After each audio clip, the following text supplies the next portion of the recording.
She knew something was different the moment the knock echoed through the hallway that quiet night. It wasn't loud, it wasn't rushed, but something in its rhythm made her pause with the dish towel still in her hand, as if the sound carried a weight she couldn't yet name. Alara had lived long enough with her instincts to trust when they whispered, and tonight they whispered loudly. Her husband, Rion, looked up from the sofa where he had been sorting a stack of old family letters, his eyebrows lifted in confusion. At this hour, who could that be? Alara didn't know, but she felt the drumming of a quiet unease spreading through her chest.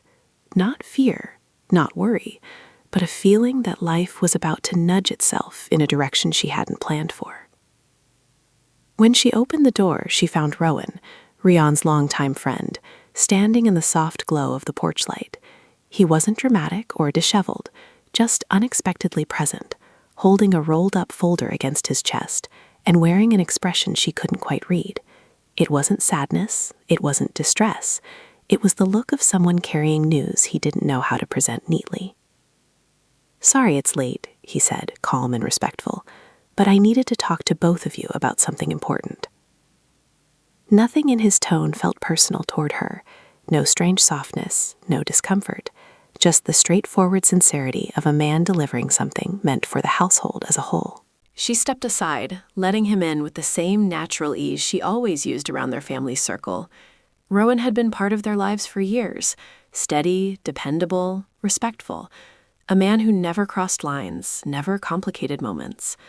Whatever had brought him here tonight wasn't something inappropriate or emotional.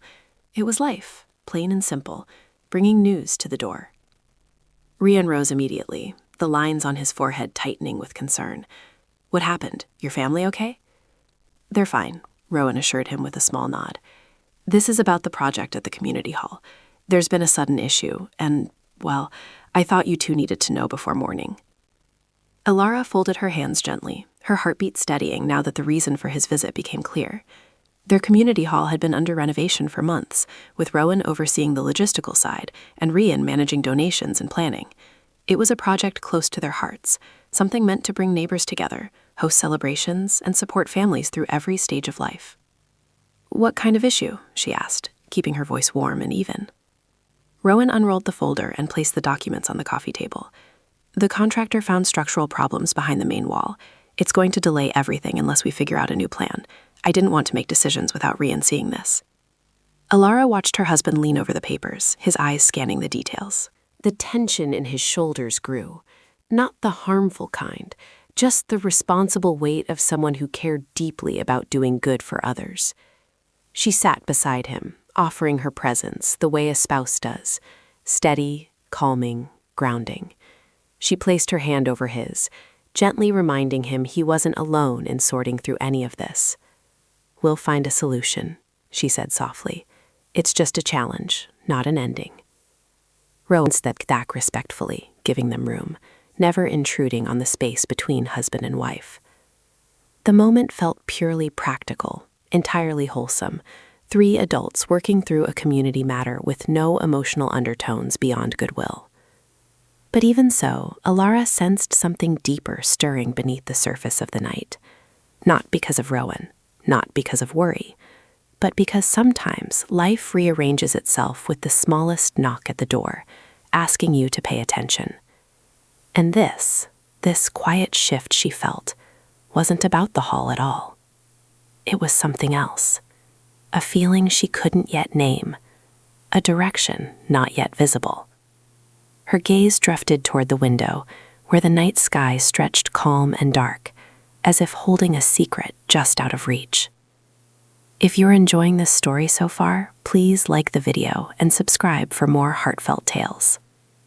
She didn't know what tomorrow would bring. She only knew that tonight marked the beginning of something meaningful, something that would touch her heart in ways she didn't expect. And as Rowan cleared his throat gently, preparing to say something more, she felt that subtle shift deepen, like the quiet before a long-awaited truth finally arrives. Alara hadn't expected Rowan to stay long, but the moment he spoke again, she realized there was more to the night's visit than paperwork and renovation delays. Still, everything about his tone remained steady, appropriate, and focused only on the project. Nothing personal, nothing emotional, just responsibility carried through a late evening. "There's another thing," Rowan said, keeping a respectful distance as he gestured toward the folder. "The assessment team recommended bringing in a specialist, someone who deals with older buildings like the hall. They said it's the only way to prevent more issues later." Rian nodded slowly, exhaling in a thoughtful rhythm. "Makes sense, but that's going to cost more than we budgeted." Alara saw the concern building in him, not as panic, but as the worry of a man who cared deeply about their community. She understood that weight. She had always admired how much he gave to others. She leaned a little closer, comfortably, naturally, offering silent support through presence alone. Rowan continued with the same calm professionalism he always carried. "I didn't want to make calls without discussing it with both of you. The specialist is available, but we'd have to decide by tomorrow evening."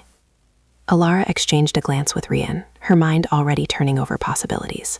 Though the hall project mattered greatly, she also knew their family budget, their commitments, their quiet dreams that needed careful tending. She stood and motioned toward the kitchen. "Let me make some tea while you two talk this through." It wasn't avoidance, it was space, a gentle way to let the men handle the immediate logistics, while she gathered her own thoughts on the matter. And tea, in her home, always seemed to make decisions settle a little easier. As she filled the kettle, she listened to the murmur of their conversation from the living room. Their voices were steady, practical, familiar. She appreciated the simplicity of it. No intensity, no dramatic undertones, just neighbors working together for something everyone valued. But beneath that practicality, Ilara still felt a quiet stirring inside her. A sense, hard to explain, that something about this night would ripple outward into days ahead. Not because of Rowan's visit, not because of the hall, but because life often rearranges its plans through the most ordinary conversations. When she returned with a tray, the atmosphere felt grounded, even warm, despite the late hour. "We're thinking of meeting the specialist," Rian said as she set the cups on the table, "but I don't want to rush into a decision that could burden our family." Rowan nodded appreciatively. "I understand completely. Take time to think. I will support whatever you choose." There was something comforting in how respectfully he conducted himself, never pressing, never imposing. It reminded Alara of how thankful she was for the friendships in their lives that stayed uncomplicated and wholesome. After a few more minutes of discussion, Rowan gathered the documents and rose. "I don't want to keep you both awake," he said with a small, polite smile. "Just call me tomorrow once you've decided." Alara walked him to the door with the same friendliness she always showed. The night air had cooled, brushing softly across the porch as Rowan stepped outside. "Thank you for coming by," she said sincerely. "It's better to know early, even if it's a lot to take in." He nodded. "You two always handle things well. I know the hall will end up in good hands." When she closed the door behind him, the house fell into a gentle hush. Rian joined her in the hallway, rubbing the back of his neck.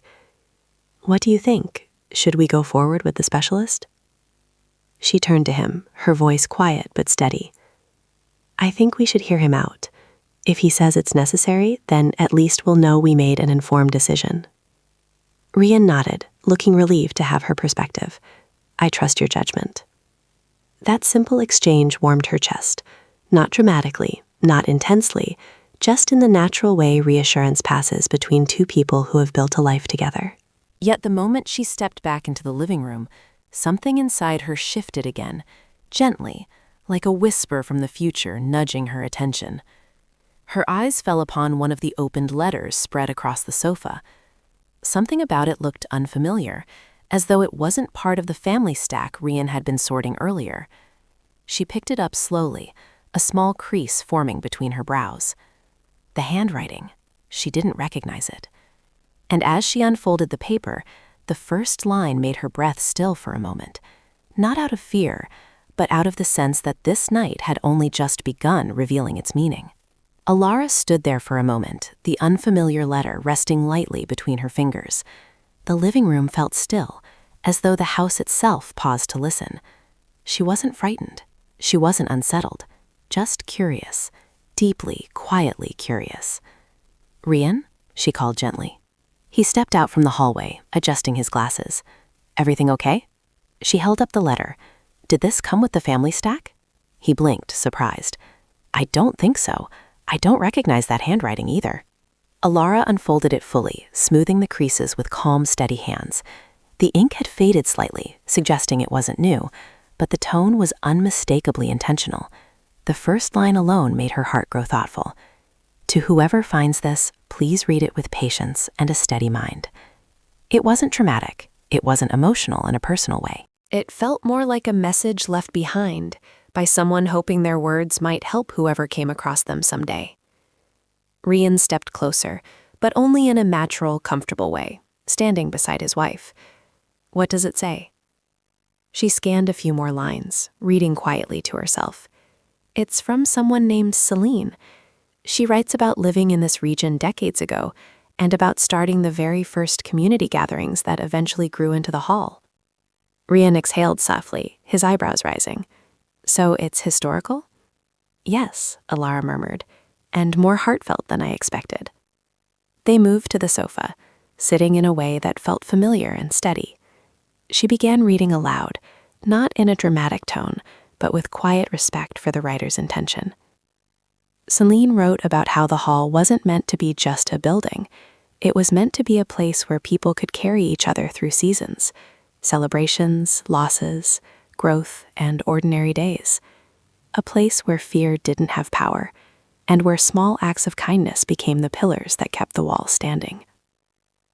Alara lowered the letter, feeling a gentle warmth settle through her chest. Not intensity, just meaning. Rian leaned back, thoughtful. "It's strange that we never heard about her. She sounds like she shaped a lot of what the hall became." "She does," Alara agreed softly. "And she mentions hopes for the future. She wanted the next generations to remember why the hall mattered in the first place." For a moment, neither spoke. The letter had brought a gentle weight into the room.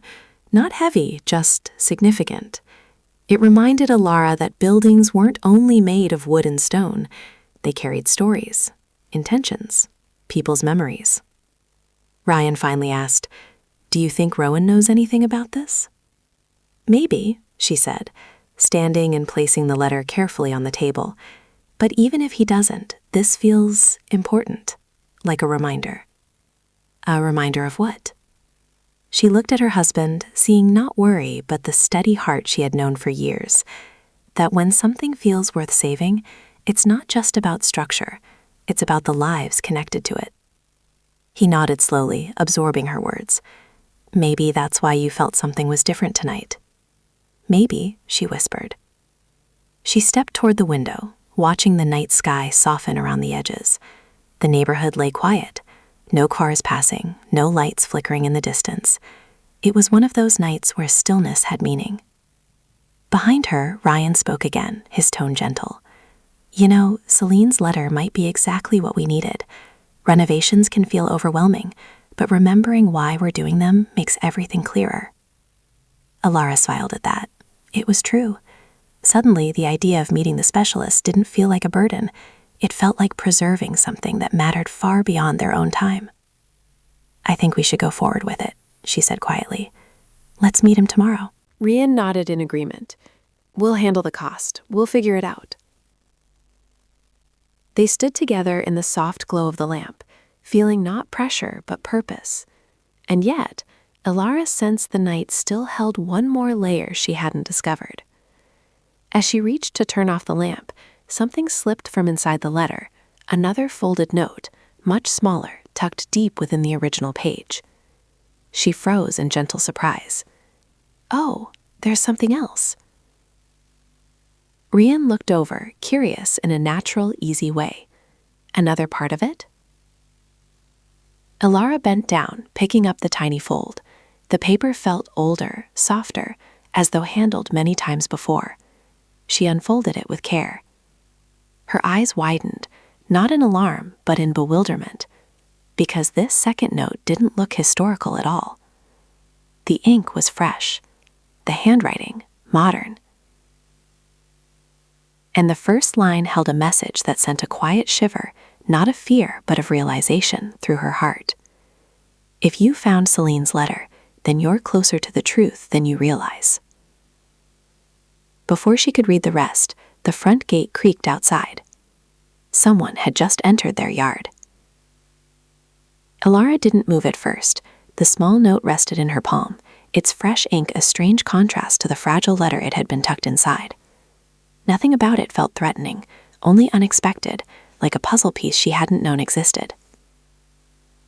Rian stepped closer, but in the calm, familiar way a husband naturally does when something unusual occurs in the home. "What does it say?" he asked gently. She held the note against her chest for a moment, breathing in a steady rhythm. "I only read the first line, but it doesn't look old at all." When the gate creaked again, both turned toward the window. The porch light illuminated a figure walking up the path, but not a stranger. Even from inside, they recognized the steady posture, the neat jacket, the practical stride. "It's Rowan," Rian said, blinking in confusion.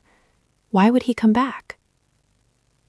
Alara couldn't imagine a reason that felt urgent enough to bring him twice in one night, but she felt no unease, only curiosity and the awareness that the night was weaving something larger than she had expected. A moment later, another knock sounded. This one was lighter, hesitant even, not in a personal way, just in the way someone knocks when they're unsure if they're interrupting. Rian opened the door. "Rowan, everything okay?" The man stood beneath the porch light, holding a small envelope. He looked respectful, steady as always, but with a hint of self-awareness in his expression, like he wasn't sure how his return would be received. "I'm sorry to bother you again," he said. "On the way home, I realized something important, something I should have given you earlier." Alara stepped beside her husband, keeping her tone warm and open. "It's no trouble. Come in." "No, it's quick," Rowan replied. I remembered an envelope someone handed me years ago." "They said to keep it safe until renovations happened again. I had completely forgotten about it until I was halfway home." He extended it toward Rian. The envelope was aged at the edges, but sealed, clearly untouched for a long while. Rian accepted it carefully. "Do you know what's inside?" Rowan shook his head. "I don't. I never opened it. The person who gave it to me said it belonged to someone who cared deeply about the hall and wanted it protected for future caretakers." Alara and Rian exchanged a glance, one filled with shared wonder, not tension. Whatever this was, it connected to the letter she had found tonight. She felt that with certainty. "Thank you for bringing this back," Alara said. Rowan nodded once, politely, and stepped back. "I'll leave you to it. Sorry again for the late hour." When he left, the house grew quiet once more. Alara felt the moment settle around them, gentle, meaningful. She placed the tiny fresh note on the table and looked at the sealed envelope Rowan had brought. "Should we open it?" she asked softly. Rian looked at her the way a husband looks when he trusts his partner's instincts. "I think we should." They sat side by side on the sofa again, the envelope between them. Rian broke the seal carefully and slid out 2 papers. One was a short letter, the second a photograph. Alara took the letter while Rian studied the photo. The handwriting matched the older letter from Celine. Though the ink had aged, her tone felt familiar now, gentle, hopeful, warm. "If you are reading this, then the hall has grown again, and I hope its purpose has grown with it." Alara read aloud slowly, feeling the letters settle like a calm truth. "I am leaving a record of its beginnings, because someday the future caretakers may need reminding, not of its structure, but of its heart. The hall was built on unity, on ordinary people walking through difficult times together. If challenges come, hold on to that truth." Alara placed a finger gently on the paper. She wrote this like she knew there would be obstacles someday. Rian nodded thoughtfully, lifting the photograph to the light. "Look at this." She leaned closer, not urgently, just naturally, and saw a picture of the old hall, long before renovations began. Standing in front of it was a group of people, families, elders, volunteers, children, and in the very center stood a woman with kind eyes. "That must be Celine," Alara whispered. Rian's gaze lingered on the edges of the photograph. Someone took real care to preserve this. Alara then reached for the tiny, fresh-inked note, the one that had fallen from the older letter. She unfolded it again, letting her eyes run across the lines. with each sentence, her brows pulled together in thoughtful surprise. If you found Celine's letter, then you're closer to the truth than you realize. The Hall story isn't finished. Someone has been trying to share the rest. Look for the person who has been quietly helping all along. They know what still needs to be told. Alara lifted her head slowly. Rian stared back at her, a mirror of her curiosity. Someone helping, she murmured. But who? Before Rian could answer, headlights washed softly across their living room wall. A car had just stopped outside their home. The soft glow of headlights swept across the living room wall, fading slowly as the engine outside turned quiet. Alara placed the small note on the table and rose, her heart steady but deeply alert in the way anyone becomes when something unexpected arrives at their doorstep. Rian stood beside her, calm and grounded. Maybe Rowan forgot something again, he said, though even he didn't sound convinced. The tone wasn't worried, just thoughtful. Alara moved toward the window and gently pulled the curtain aside. A modest silver car sat in their driveway. Not Rowan's, not anyone from the neighborhood, but familiar. Her breath softened with recognition. "It's Mara," she murmured. Mara, the woman who oversaw the community's historical archives. Warm, dependable, and known for showing up with neatly organized folders and a quiet laugh that made long meetings feel easier. She had never been anything but respectful and professional with everyone, and her presence never carried emotional tension or complication. She was simply someone who cared about preserving stories. And tonight, she stepped out of her car holding a medium-sized box against her chest. Ryan blinked. Why would she come this late? Alara didn't know, but the box in her hands told her it wasn't a casual visit. She opened the door before Mara reached the porch. "Come inside. Are you all right?" Mara let out a polite, apologetic sigh. "I'm so sorry for interrupting your night. I wouldn't have come unless I thought it was necessary." Her tone held no dramatic weight, just earnest purpose. She stepped inside, offering the box to Ryan. "I think these belong to you two now," she said, "or rather, to anyone taking care of the hall." Ryan accepted the box carefully. "What is all this?" Mara brushed a strand of hair behind her ear. "Earlier today, I was sorting through old archive shelves at the hall. Some boxes had been misplaced years ago, and I found this one tucked behind storage crates. It was labeled with Celine's name." Alara felt a quiet wave of understanding pass through her. Things were aligning, not in a mysterious way, but in a way life sometimes gently orchestrates when pieces finally return to their rightful place. "We just found one of her letters tonight," Alara said, motioning toward the table. Mara looked genuinely surprised. "Then the timing is better than I thought." They all gathered in the living room as Ryan set the box on the table. Mara stood respectfully to the side, not inserting herself into the space between husband and wife. "Open it," she encouraged softly. "I think you'll understand why I brought it." Alara lifted the lid. Inside were several notebooks, worn but intact, alongside a small wooden plaque wrapped carefully in cloth. She reached for the notebooks first. Their covers bore handwritten titles, all in Celine's script. Stories of the first gatherings, lessons learned over the years, hopes for the future. Alara felt her throat warm with emotion, not intense, not heavy, but meaningful.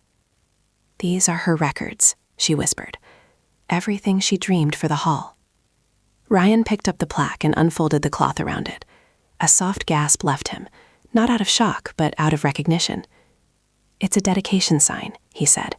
"This must have hung in the hall once." The engraving read, "For the ones who keep the doors open, even when days are heavy." Alara placed a hand gently over her heart. Celine hadn't written these things for applause or legacy. She had written them so the heart behind the hall would never be forgotten. Mara stepped forward slightly, still respectful and composed. "I thought, with the renovations happening again, this history should go to the people who are continuing her work. And that's you." Alara exchanged a long, warm look with her husband, one filled with shared understanding, shared purpose, and the kind of steady love built over many seasons of life. "Thank you. You did the right thing." Mara smiled, relieved. "I'll leave you to go through it. If you need help cataloging anything later, I'm here." When she left, the night around the house grew peaceful once more. Alara and Ryan sat together on the floor beside the box, flipping gently through Celine's notebooks. Every page held stories of neighbors helping neighbors, families supporting one another, and the simple beauty of people gathering to feel less alone in the world. This, Ryan said softly, is why the hall matters, not just because it's a building, but because it holds everyone's memories. Alara nodded, eyes warm.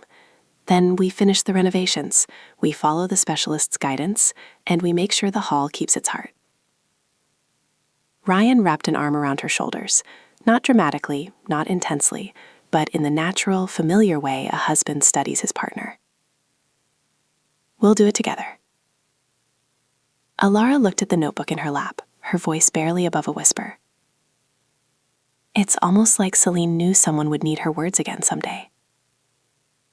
Outside, the night finally felt still, completely, gently still, as though the story that began with a late-night knock had finally settled into clarity. A truth had come full circle. A legacy had returned home.